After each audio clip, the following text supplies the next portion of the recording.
If you take these two aqueous solutions and mix them together, you'll make a reddish-brown precipitate. Well, let's go back. What's in the test tubes, the reactants first?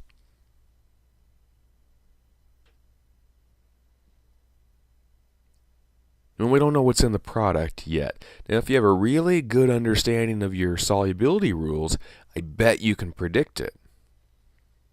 But let's look at what's available to react and then what may have reacted.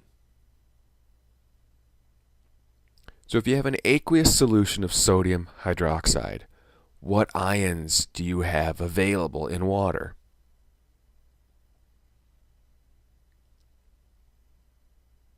You have sodium ions and hydroxide ions. Same question. What ions do you have available in an aqueous solution of this? Iron 3 and nitrate ions. So now we throw all this together. What ions are available? Well, all of them. They're all tossed together in one big gigantic mixture. Now, if something's going to react, the only expectation you have in this section is it has to be some sort of a reaction between ions. And there's no expectation that that solid was either sodium hydroxide or iron 3 nitrate because you saw the test tubes of the reactants. There was no solid in there. And in the reaction between ions, it can't be an attraction between cations or an attraction between anions. Why not? They have to have opposite charges. So we pull the ions from both of them. One possibility could be that the solid is sodium ion and nitrate ion combined. Another possibility is that it's the iron 3 and hydroxide ions combined.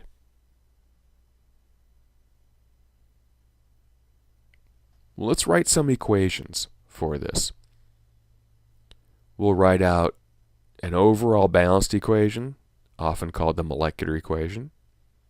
And then we'll do a total ionic, sometimes called an ionic equation. And then we'll write a net ionic equation. Each of the three equations has its use. What I'm going to do is walk through the steps to write them, and then after we have them all written, take a brief look at the use of each equation. Now, when you write these, I always urge my students to think of these in terms of the names of the compounds and don't just go NaOH plus FeNO33. You lose sight of what's happening. So what's the name of this? I know we had it down before, but humor me. It's sodium hydroxide. For the same reasons we learned how to name it before. Cation followed by anion. What's the name of this? Iron 3 nitrate. So now we'll pair the other ions up. One possible product is, and how do you write this? It's cation followed by anion, iron 3 hydroxide. Remember, cation, then anion. What's the other one? Sodium nitrate.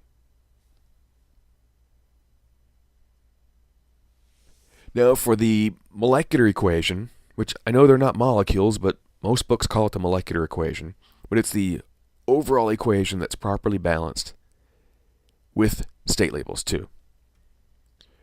So write write the formula for each substance based on the name. I know it's written up above, but why is it NaOH? +1, -1.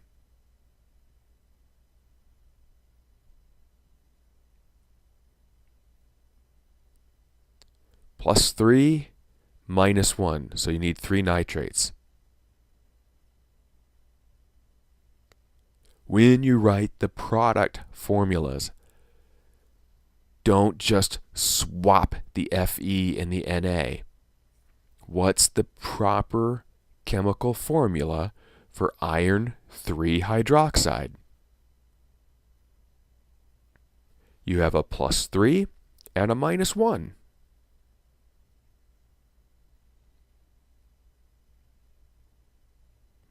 For sodium nitrate, +1, -1.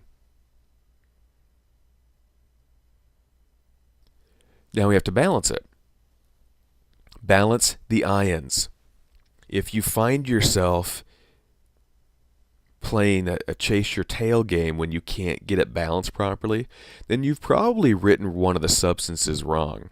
You're balancing the ions. In other words, you're balancing nitrate and hydroxide, not oxygen and nitrogen and hydrogen, etc. So what do you have to do to balance this equation?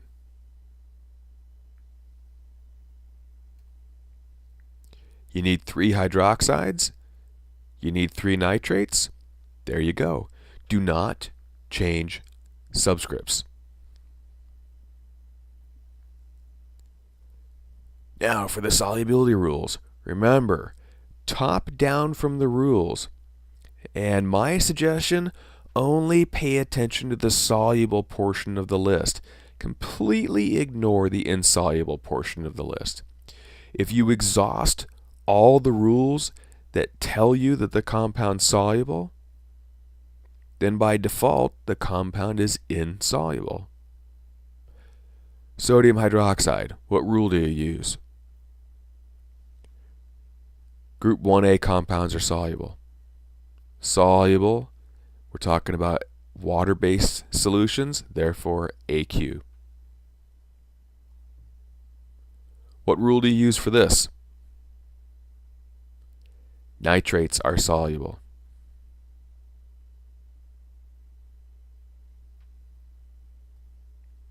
This one? You won't find a rule that tells you that iron 3 compounds are soluble, or another one that will tell you that hydroxides are soluble. Therefore, by default, it's insoluble.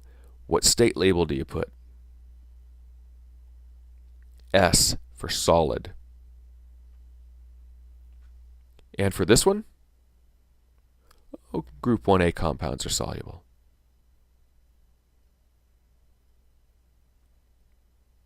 Now for the total ionic equation.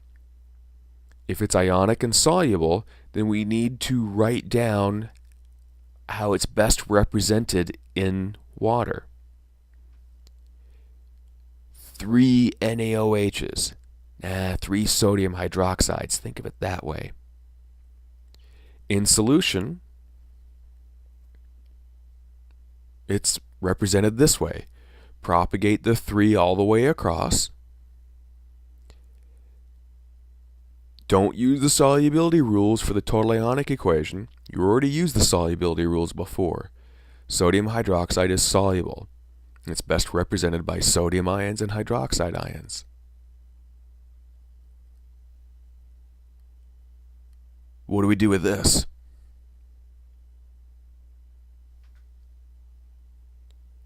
Make sure, look at the nitrate.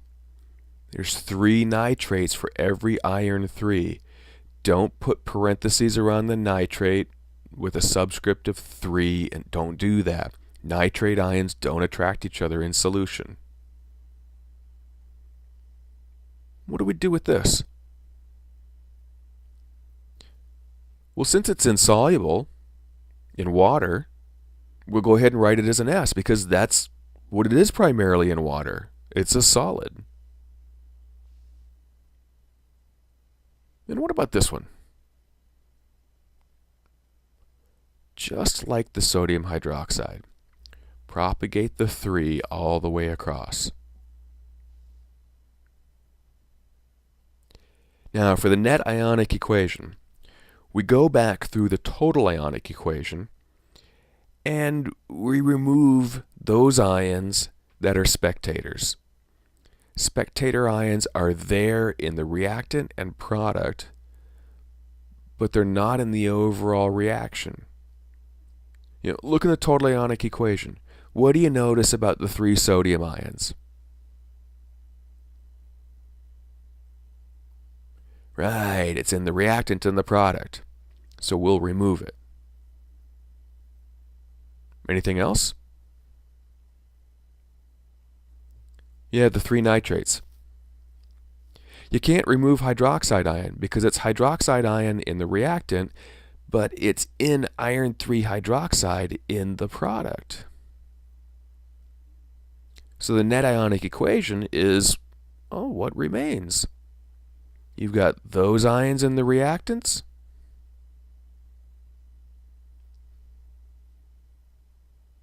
and then you've got that in the product. FeOH3, iron 3 hydroxide, has to be written that way. But if you look in the reactants, the only reason why I wrote the hydroxide ions first and then iron 3 is I did a top-down approach. If you want to swap the order and write it as iron 3 ion plus 3 hydroxides, it's correct. The molecular equation gives you a picture of all the substances. In other words, if you take a solution of iron 3 nitrate and sodium hydroxide, you expect to make iron 3 hydroxide. But see the 3NaNO3? It's not really a product. The molecular equation implies it's a product, but it's not. Now the total ionic equation that tells you all the ions that are available to react in the reactants, it tells you that we did make a product, the iron 3 hydroxide, and it also tells you that you've got sodium and nitrate ions in solution still.